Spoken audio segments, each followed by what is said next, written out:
Hey guys, I'm doing a little flashback review, and this review is about The Godfather. This film has a very interesting history to it. It is considered to be an art form within itself, and I have to say, I can't argue with that.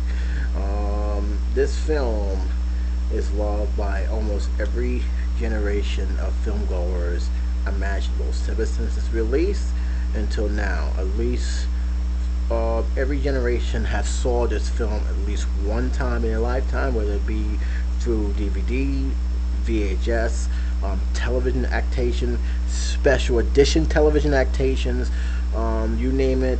Some one of us or some of you guys have seen this film once when it was aired on TV or when you just rented it. This film is regarded as a masterpiece.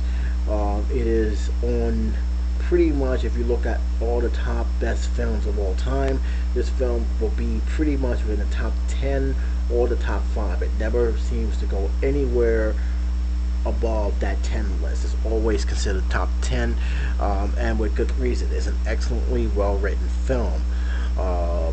This film is about pretty much the Corleone family. It describes their rise for and rise again to power. I would say this film is about Vito Corleone, but it's not. Actually, it's more about his children.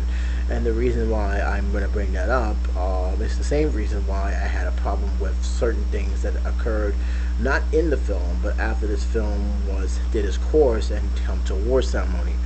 I'll get to that in a minute. But basically, what you have here is you have Vito Corleone or Corleone, who is a very powerful, very respected, very loved, and yes, very feared man. He's loved by his family members, respected by his colleagues, but very feared and hated pretty much by those who are not in his circle. Here's a perfect example. In the beginning of this film, which you hear the Godfather theme song coming out with the puppeteer and the font coming in, you see a scene where you're hearing this pallbearer, which was later on explained in the movie, explain the tragic event that happened to his daughter, and he's asking the Godfather to take out the people responsible because the cops, and of course, couldn't do anything for him.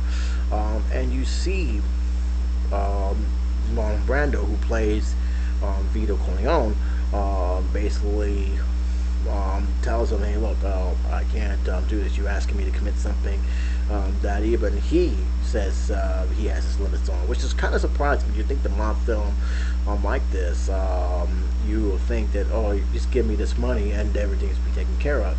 But no, this is more. He has an honor code, which, okay, I can live with that.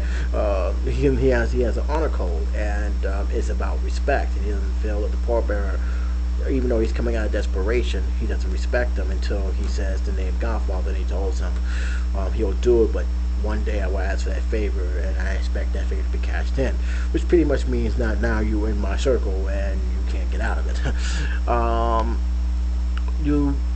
You also see his influence towards his family. You also see the influence he has because this is a wedding, and you see the wedding being done. It's pretty much a very long scene, but it was a very well done scene. And you see, the development of Sonny, the son that's supposed to be next in line to take over the business. You have Vito, who you can tell is a little bit slow. You have the stepbrother, who is the lawyer, played wonderfully by Robert Duvall. And of course, you finally have Al Pacino, who plays Michael, a character which I have to admit, when I first saw him, I didn't think of nothing of him. He's a war hero who's well respected to the Italian community. He's coming back to the war with his girlfriend, Kay, played by Diane Keaton, and the family's happy to see him, including Vito. So it's very, very interesting how that was set up. And you get to see Vito's godson, Fontaine, who's also having some problems with a producer who's keeping him out of show business because of what he have done, which set up a very, very controversial and very scary scene with the horse, because as you all know, um, Don wanted him to talk to him to see if he can fix the situation, but when he refused to even listen to reason, he basically sent another message where he had his favorite horse head cut off and delivered to the bed while he was sleeping. How he not know that he didn't felt that sooner? Well, I'll just leave it for the audience to tell me that one. The scene immediately goes into probably one of the most important scenes of the film, and that is when you find out that this guy who is a son of another mob boss is investing into drugs and narcotics, and he wants the Godfather to be in on it, not much as a business partnership, but more because he has something that he can use to his advantage. Politics, people in high places, cops, and pretty much will make him almost unstoppable in terms of shipping his drugs to certain areas. He hears what his sons are saying. Pretty much his two sons are saying about the possibilities of this being a big money maker for them. But Vito, who's an old school kind of guy, only wants to invest in gambling. He doesn't want the drugs to be in the family business, for the simple fact he knows it can come back to haunt him in the long run. This doesn't vote well for a lot of other people who wants what Vito wants, and in short, tried to kill him and almost did. He survives, but he's pretty much out of commission, which left Sonny in charge. Now, in this whole entire scenery, Sonny had his stepbrother kidnapped, and basically told him to make the deal, which he talks to them about, but it's not enough. It's not enough that he makes a deal, because they're gonna have to get rid of the main threat, and and that main threat is Vito Corleone. Now, Michael, who got wind of this from a newspaper, immediately rushed back home, finding out what the stuff was going on. He immediately found out that there's something big was about to happen, and he finds this out from a package sent to the family about one of their goons being taken out by the mob family. They basically strangled him and basically got rid of the body. Things doesn't get any better when they try to attempt another attack on Vito's life. Only this time, Michael was there. He realized the signs, and he basically was able to protect his father until the cavalry come back. It cost them his jaw because they broke it. That was done by the crooked cop, but everything pretty much averted. Now they know that this is personal. Now they know they're not going to continue to stop. And Michael, who some people are saying, hey, we don't want you involved, got himself involved and said, you know what, I got to take out this cop, and I got to take out this guy who's threatened my father. And he did. They arranged a meeting, and in this meeting, they met at a restaurant. And I'm going to tell you guys right now, that scene in the restaurant saved Al Pacino for being fired, because there was a lot of situations with Al Pacino, the director. It was a situation with a lot of people in that movie. This movie did not, had roses going on. The production was very, very shaky. It was to the point where it probably would have been stopped indefinitely have things haven't, glued together, and the cast haven't come together at that time. But this was a scene that pretty much was epic and pretty much saved Al Pacino's job. And that was a scene where his emotions was shown, and he basically shot the cop, and he shot the man who threatened his father's life. They both got taken out, and he just left. And as a process, they got him out of town. They got him out of the country, and he's pretty much in exile for about a few years. During that time, they showed a montage of the mob wars, and it's gotten personal because now you killed a cop, and now the cops are coming at you. And they show pictures that were pretty much brutal. You had a piano playing, and you pretty much knew that without them ever showing too much violence or too much bloodshed, you knew that it was on. The music alone played it. Vito finally comes back home, transferred He's now getting care within the safety of his house. But upon of hearing what's going on, his son that Fredo was going to go in the casino business. His son is going to run the business. He finds out what's happened, that it was his Michael killing the mob and the cop, and it basically disgusted him, which is kind of funny because in other editions, and I'm gonna get to that in the as I continue this review, because I'm not gonna move away from the Godfather series yet. There was something mentioned, which was not shown in the real theatrical version, which surprised me that he felt that way, wanted to see her at the news. But I'm going to hold back on that until we get to that moment in time. We're finding out that Michael is moving on. He's actually is adjusting well to in exile a bit. He's pretty much he's dating this woman, basically end up marrying him, and everything is fine. Meanwhile, Kay doesn't know what the hell's going on. Kay left a couple of messages. She realized she's in the middle of a war zone because this one time she came there and she realized the car exploded right outside the house. And I'm like this, Kay, you're a good person, but you need to get a hint that this is not the safest thing to be in right now. In fact, I think you should get over Mike real quick because the family right now is in a lot of mess and you're being put in the crossfire. But eventually, Robert Duvall's character basically said, "Hey, this is not the good time. I will send a message, but keep in mind that this is not a safe place for you to be in." And that was the last of that. Things start to get really, really, really nasty, very, very quick. Things start getting dark very quick, and I'm gonna start putting it into abbreviations. One,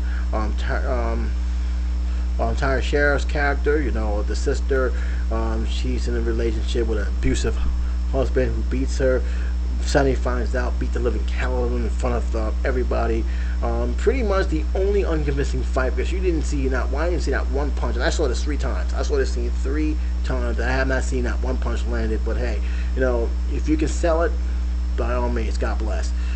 But he beats the crap out of him, and basically warned him, because he didn't kill him. He basically warned him, if you touch my sister again, I'll kill you, and just continued to beat him up. Unfortunately, that didn't vote well again, because he did it again. And knowing Sonny was going to respond, came running out the house, basically forgetting his backup, and he basically drove down the streets, not knowing he was going to be set up, and they set him up rawly. I'm gonna tell you this now. When I first saw this movie, it was on TV, and this was the first scene I saw about The Godfather, and it gave me nightmares for the next 3 days, because this scene blew me away. How this made the television set, I do not know, but it blew me away. When you see all these Tommy guns coming out of nowhere, these guys coming out of everywhere, and they're just shooting up this car with him in it. He's getting shot. I'm sure the guy who was in that toll booth, who basically tried to duck, got shot up, because even though they didn't see his body, he pretty much got shot, because they were shooting everywhere. And when he got out of that car, they shot him some more. I mean, he got shot so many times, I don't think there was nothing left of that body. I mean, it was riddled with bullets. It was probably the most brutal death in all of the Godfather series combined, because that scene just caught me completely off guard, completely surprised, and it scared the hell out of me, to the point where I had nightmares throughout the whole week because of that one scene. That's how deep that scene was. Then a dark turn, and this is where Michael pretty much turned from a hero to pretty much a monster, just by this one scene. I strongly believe that is when they killed his wife, unintentionally, but they still killed her. She was driving the car, and what happened was the guys who planted the bomb thought he was going to drive the car, but she ended up taking the car first, and the car just simply exploded. The impact forced him back, and the next thing we see him laying in the bed, and he finds out his wife didn't make it, and that's when he is now pissed off.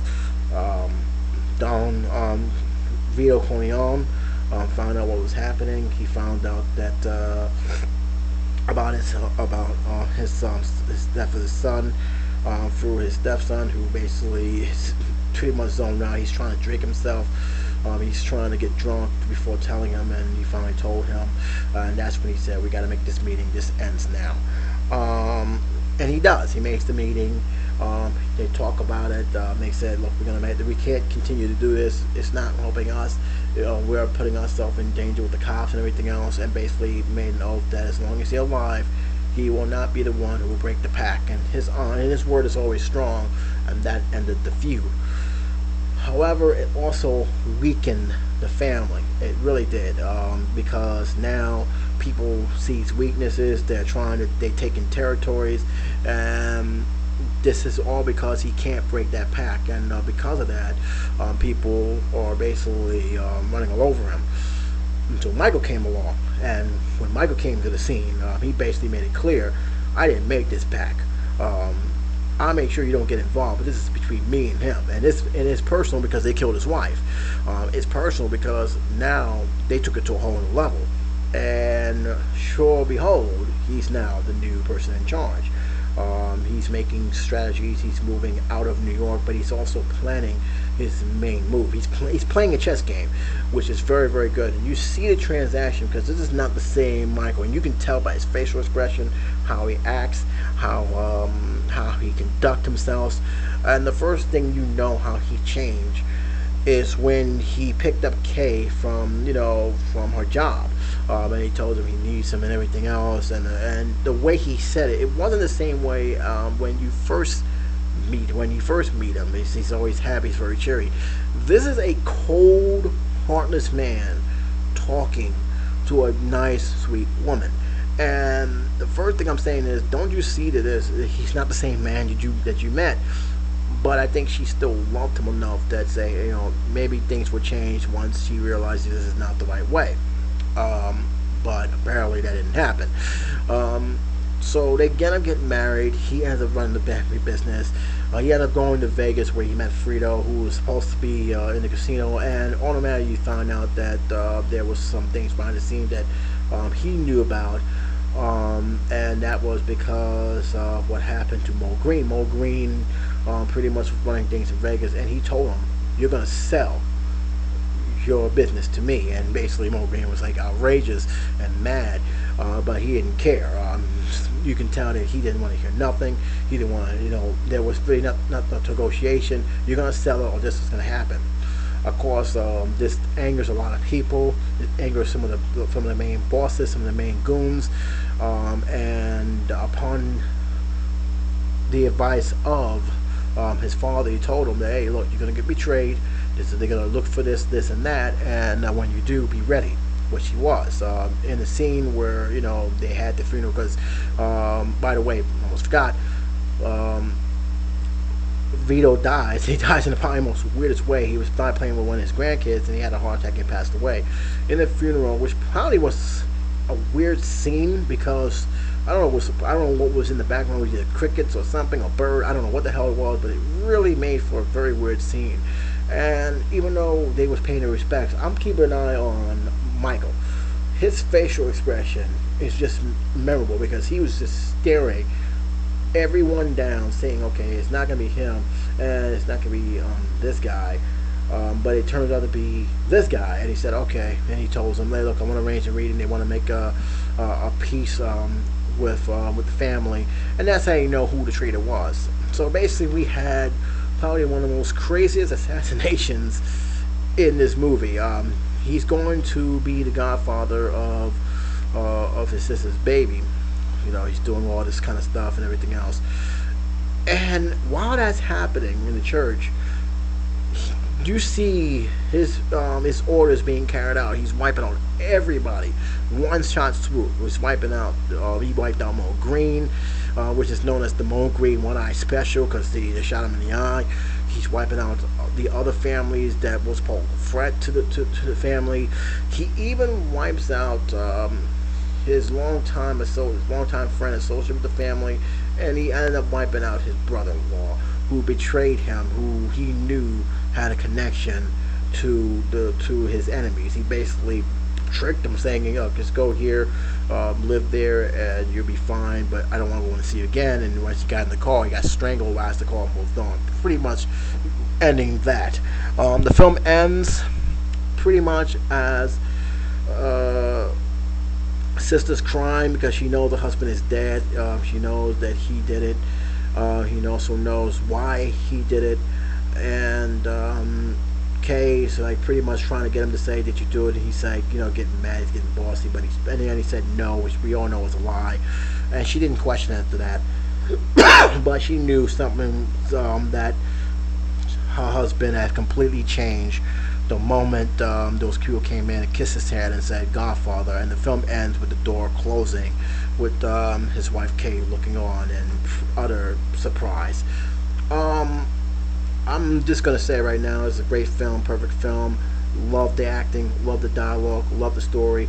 But what I love most about it is, unlike most mob films, it's like a shoot 'em up, catch 'em up kind of movie. This one focused on drama. This is not a violent film in terms of bloody and just machine guns flying. Yeah, it's a violent film, but it's a violent film because it was right for the scene. There are some films that just made to be violent. This film really was more dramatic than anything else, and that's what works about this film. The actors really pulled their R in this movie, and it's kind of funny because there was a lot of problems with in terms of casting. There was a screen test where James Caan was going to be supposed to be Michael, which made no sense. For some reason, Coppola didn't like Al Pacino for some reason, and almost got fired. And there was that one scene in the restaurant that pretty much saved its job. You had the cast almost being tossed out as a whole. But yet they came together. They finally got their act together. They finally came as one, and they pretty much produced one of the greatest art films I've seen on television and on screen. The music perfect, good old-fashioned Italian music mixed with good orchestra. The directing perfect. The screenplay perfect. I got no complaints with this film. I really thought I watched a great film. I can understand why a lot of people love this film, love to see it over and over again, love to recite some of the memorable words of this film. And to me, it is definitely a 4-star classic that should be seen by everyone from the ages 18 and up. Now, you're going to ask, what was my problem if I love this film as a perfect film? And here it is. And this is largely Marlon Brando's character. Now, I'm going to go on and say I like Marlon Brando's work. I love his work. I even loved him in this movie. That's not the problem. The problem is that the Academy Award, this film won 4 Academy Awards, one including for Best Picture, Best Screenplay, and the one category that I think that he did not deserve to be nominated in, and I'm going to say it right now, I didn't think he deserved to be nominated, was Best Supporting Actor. Marlon Brando won Best Supporting Actor in this movie. However, when I saw this film, I'm asking myself why he was nominated for a supporting character when Al Pacino, James Caan, you had those guys did a tremendous job, a much better job. That also you have you had the guy who played Fredo, whose name escapes me. You also had so many other characters that I would have gave Robert Duvall. Robert Duvall should have been nominated for that role. I would not have complained. But when they gave it to Marlon Brando, I kind of felt that they gave him for the wrong reasons. Now, granted, from what I understand, he never took it. He protests that award. I don't know what was the reason for that. I heard it was something else. I don't think it was the movie itself, but I think it was something else that was going on. But he didn't accept the award out of protest, for what I understand, and I think a lot of people got a little pissed off about that. But to me, it was one of those moves. I mean, granted, it's definitely a great screenplay. Granted, the directing was great. Granted, this film deserved Best Picture. But I felt for Best Supporting Actor, I actually felt that should have gone to Al Pacino. I felt it should have gone to James Caan. I kind of felt that should have gone to Robert Duvall. I did not felt that Marlon Brando deserved to get that award because he wasn't in this film enough. Again, I'm going to say this straight up. This is a film that was talking about his kids, what they was going through, and the effects that was happening to him. when he got taken out of commission. It was more about his children, not him. I mean, he was great in the film. When he was on screen, he really was great on screen. But I felt that was a little bit odd that they actually gave him that award and not the other cast members, or at least gave the other cast members a nominee. Because one thing I find very strange is that Al Pacino wasn't even nominated for an award in this movie. He really wasn't, and I'm like, wow, they really either they don't like him or it's something I'm not registering. But I felt kind of weird that he gave it to Marlon Brando, and I always had a big beef with that. That was always my big beef. You guys may disagree, and if you guys know the reason why you felt he deserved that award, well, please tell me. But I always felt that was my main problem with that movie. So that's just one of the things that I had a problem with. Another thing I also felt in general, and this is again not the movie, but what this movie had an impact on. Believe me when I say this is a big deal, because it forced him to change the character more in the second film. A lot of people was glorifying this movie. A lot of people, including some producers, were saying, "Oh, these guys were nice guys, and they're really sweet." And people was actually like giving them the Medal of Honor. I'm just gonna call it like it is. And this is not the first movie. God knows how many people loved The Sopranos, where they was actually want to put them in parades. Mayor Giuliani at the time, but. My thing is, this was a great film, but let's not get it twisted. It's a movie about some ruthless people, heartless people that has no problem killing, have no problem extorting from others, basically have no problem causing misery in their wrath. And this film has gotten criticized for that very hard, especially some of the producers who are trying to make these guys look like good, outstanding citizens when they're really not.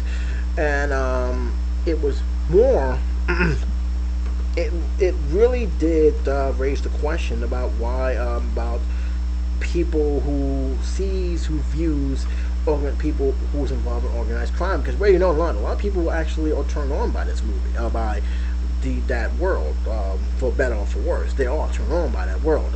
Did I agree with it or not? You really gotta ask them why. But I do know people for a fact that openly admitted that they are fascinated by the world of organized crime. But it did raise a lot of uproar with that film. It did raise a lot of questions, to the point where if you see part 2, you see how cold and ruthless Michael actually gets. And I'll talk about part 2, because part 2 has a very interesting history of me, and I will definitely bring that up into the next flashback review. But in terms of this movie, again, this film is definitely earned its right as one of the best of the best. It's never age. If you watch this film on DVD right now for the very first time, you'll be mesmerized of what acting is really all about. Because make no mistake about it, this is pure acting at its best. And I'm actually glad that Francis Ford Coppola, the actors, the producers, was able to get their act together and produce such a great masterpiece of a movie. Because God knows this film was pretty much going downhill in terms of production, and they actually got their act together and gave moviegoers a great experience. And besides the other two things I mentioned, this is definitely a film that should be seen. Should be seen at least once on every generation. Well, that's it for now with this flashback review. Sorry it took a little long, but I felt that with this kind of movie, you really gotta give a little bit more detail into the film. But until then, I'll try to keep it short with part 2 and with part 3, especially with the other special edition of The Godfather, which I'll talk about later on down the road. But until then, this is J77. Say take care.